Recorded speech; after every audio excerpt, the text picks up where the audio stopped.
साल की नैना और उसकी 4 साल की बहन मीना के दिन का आगाज तब हो जाता है जब ज्यादातर लोग नींद की आगोश में रहते हैं।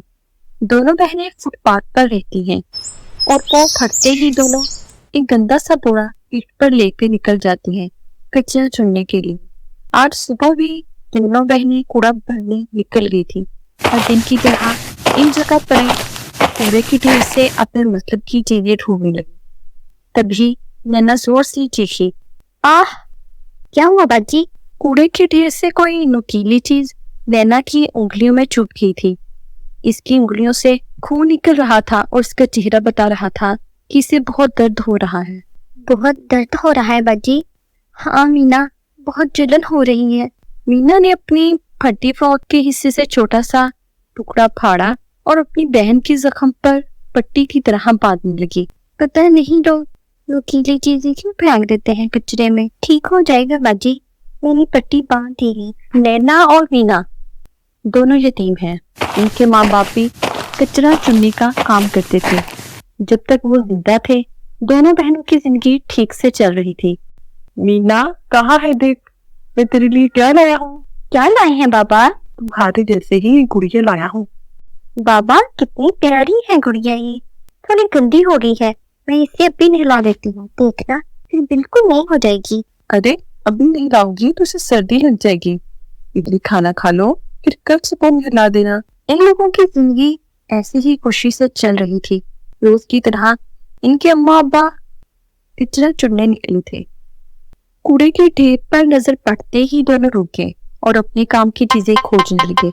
तभी अचानक इन्हें टिक टिक की आवाज सुनाई दी। ये आवाज कैसे आ रही है? टिक टिक की। अरे कोई घड़ी होगी जी। फिर इनकी नजर दूर पड़ी एक घड़ी नुमा चीज पर गई। देखिए तो लगता है यही है वो घड़ी जिससे आवाज आ रही है, लेकिन ये तो बहुत अजीब घड़ी है ना, वक्त तो बता ही नहीं रही। सीमा की बात अभी खत्म ही नहीं हुई थी कि इस घड़ी से जोरदार धमाका हुआ। उस दिन शहर में 11 जगह पर ऐसे ही बम ब्लास्ट हुए थे। कई लोग मारे गए।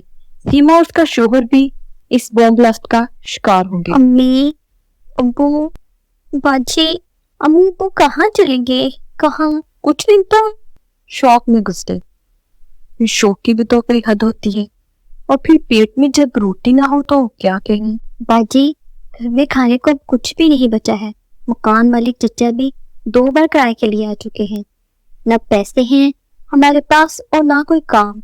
अब हम क्या करेंगे? मीना, हमें भी अम्मा अब्बा की तरह कच्चा चुनने का काम करना होगा, लेकिन वो तो हमें आता ही नहीं। सब सीख जाएंगे। अम्मा बताती थी मुझे कभी कभी के कच्चों के ढेर से क्या चीजें निकालनी होती है और क्या नहीं। फिर इन्हीं चीजों का दाम कबाड़ वाला देगा। दोनों बहनें अगले दिन से ही कचरा चुनने जाने लगी, मगर कोई भी मतलब की चीज इनके हाथ नहीं लगी। लेकिन भूख तो लगती थी ना। कूड़ा चुनने के दौरान जो खाने की चीज हाथ लगती खा लेती। सड़े गले फल, बासी रोटी, खराब चावल, जो मिलता, क्योंकि भूख तो किसी कीमत पर भी मिटानी ही थी ना। एक दिन की बात है, रात के 8 बज रहे थे कि इनका मकान मालिक आ गया। नैना, मीना, मेरी किराए का क्या हुआ? किराया देना है इस दुनिया में भी या नहीं? हाँ देना है, क्यों नहीं है। चचा, हम दोनों बहनें तो कूड़ा चुनने जा रही हैं, लेकिन इससे हमारी कोई कमाई नहीं हो रही, क्योंकि हमें कुछ मिल नहीं रहा बेचने के लायक। जैसे ही हमारी कमाई शुरू होगी हम आपके किराए के पैसे सारे चुका देंगे। अच्छा, तो मैं तुम्हें बेवकूफ नजर आ रहा हूँ कि तुम लोगों की कमाई के इंतजार में अपनी कमाई रोक दो। तुम तो ना अभी के भी यहाँ से निकल जाओ।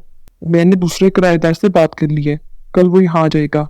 और हाँ, घर से कोई भी सामान ले जाने की हिम्मत मत करना। ये सुनकर दोनों बहनों की आंखों से आंसू निकलने लगे, लेकिन वो क्या कर सकती थी। इस दिन से वो दोनों फुटपाथ पर ही रहने लगी। हालांकि आहिस्ता आहिस्ता इन्हें कूड़े से कोई काम लायक चीजें मिलने लगी थी, जिससे वो कबाड़ी को बेच देती और कुछ पैसे कमा लेती। लेकिन वो पैसे इतने कम होते कि एक टाइम की रोटी ही इनके नसीब में होती। एक दिन की बात है, रात का वक्त था। तभी इन्होंने देखा कि एक आदमी सड़क पर भागता हुआ आ रहा है और उसकी पीठ पर बड़ा सा बैग है। भागते भागते वो एक ऐसी बिल्डिंग में दाखिल हुआ जो काफी अरसे से बंद रहती थी। नैना और मीना ने जब भी देखा तो ये कौन हो सकता है? ये बिल्डिंग तो हमेशा बंद रहती है, फिर वो आदमी इस बिल्डिंग में क्या करने गया है? फिर कुछ देर बाद इन्होंने देखा कि इस बिल्डिंग से एक आदमी की बजाय एक खूबसूरत औरत सज धज कर निकल रही है। इसके बाद वो औरत एक लाल रंग की कार में बैठ जाती है जिसका नंबर 2212 था। उन्हें कुछ समझ नहीं आया कि आखिर ये क्या चमका है। कुछ देर बाद पुलिस की गाड़ियों के हॉर्न इस इलाके में बजने लगे। दोनों बहनें बहुत डर गई थी। बाजी बाजी, इतनी सारी पुलिस की गाड़ियां, जरूर कोई बात है, लेकिन क्या? उन्हें कुछ समझ नहीं आ रही थी कि ये सब क्या हो रहा है। पुलिस की गाड़ियों के हॉर्न बजते रहे, लेकिन दोनों बहनों के दिमाग में ये बात खटकी जा रही थी कि आखिर वो आदमी कौन था जो इस बिल्डिंग में गया और औरत बनकर निकला। वो दोनों हिम्मत करके इस सुनसान बिल्डिंग में गई और वहां जो देखा वो देखकर इनकी आंखें फटी की फटी रह गई। बाजी, ये क्या है? इतनी सारी घड़ियां, लेकिन ये आम घड़ियों से बिल्कुल अलग है। नहीं मीना, ये घड़ियां नहीं है, ये कुछ और है। इन्हें मैंने कहीं देखा है, ऐसी चीज को। हाँ, याद आया, एक बार मैंने सुंदर चाची के टीवी में फिल्म में देखा था ऐसी चीज। ये बॉम्ब है, वही बॉम्ब जिसके ब्लास्ट होने से अम्मा अब्बा की जान चली गई थी। हमें पुलिस को खबर करनी होगी। दोनों पुलिस स्टेशन की तरफ भागने लगी। रास्ते में ही इन्हें एक पुलिस की गाड़ी दिखी। इन्होंने इंस्पेक्टर साहब को सारी बातें बताई। ये तुम लोग क्या कह रही हो? हम सच कह रही हैं इंस्पेक्टर साहब, हमने अपनी आंखों से देखा है। आप जल्दी चलिए। तुमने बताया कि एक आदमी इस बिल्डिंग में घुसा और फिर औरत बनकर निकला। वो कार में बैठकर निकल गया। तुम्हें इस कार का नंबर पता है? सर बिल्कुल पता है, इस कार का नंबर था 2212। इंस्पेक्टर ने इस कार की घेराबंदी करने का कहा और इन बच्चों और अपनी टीम को साथ लेकर इस बिल्डिंग में पहुंचे।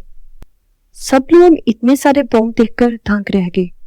एक बार फिर से इस शहर को तबाह करने की साजिश हो रही। तभी इंस्पेक्टर के फोन पर कॉल आई और बताया गया कि इस कार को कब्जे में ले लिया गया है। इसमें जितने लोग भी बैठे थे सभी दहशतगर्द थे। नैना और मीना की सूझबूझ से बड़ा हादसा टल गया। अगले दिन हर तरफ इनकी ही चर्चा हो रही थी। क्या अखबार, क्या टीवी, क्या रेडियो। गवर्नमेंट की तरफ से 5 लाख रुपए इनाम भी दिए गए और उनकी पढ़ाई लिखाई का जिम्मा हुकूमत ने उठाया। आज दोनों बहनें इंटर का इम्तहान दे चुकी हैं और पुलिस डिपार्टमेंट ज्वाइन करने की तैयारी कर रही हैं। इन्हें उम्मीद है कि इन्हें इनकी मंजिल जरूर मिलेगी।